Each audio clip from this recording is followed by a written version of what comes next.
Hello. Today I want to talk about when you have a falling out with someone close and there's no communication. This is such a common problem for many of us. I'm sure that you can think of one person in your life that you don't speak to anymore. It could be that you had an argument, you outgrew them as a friend, or they just disappeared due to a lack of communication. Today, I want to talk about the person in your life where you are not speaking due to an argument or a miscommunication. My uncle Mike passed away recently. He and his family were not speaking when he passed. Words were spoken, actions were taken, and neither side would apologize for their part. So now he passed away, and those that are left behind will not be able to heal their hurts directly with him. No one was willing to see the other person's side in the situation. By staking claim to their rightness or being right, there was no resolution in the end. This situation caused me to think about the people that I do not speak to for many reasons.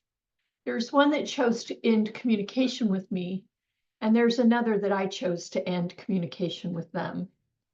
Ending communication is not always a bad idea. Many times it can create a boundary for you that will help give you time to heal. Miscommunication or separation happens when the following occurs. There are different there are different expectations of the situation. Timing of the communication and the stress level are high on the subject. Tone and delivery is how the communication was handled. Just a side note, this is the one that's hardest for me, that triggers me, is when someone's tone and delivery is not handled well. Unresolved issues in history from the past, assumptions and jumping to conclusions, or misinterpretations of intentions. Some things that can go wrong during the communication are both sides have different communication styles.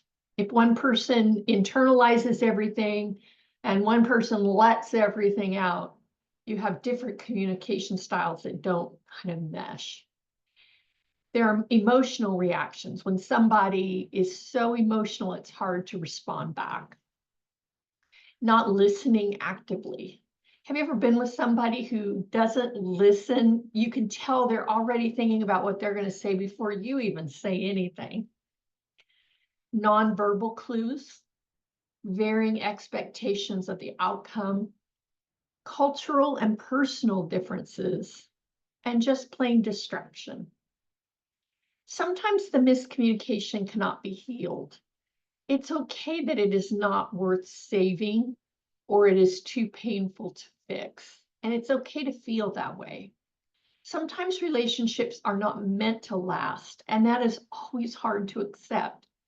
They're there to be for a short period of time. They're not meant to be there your whole life.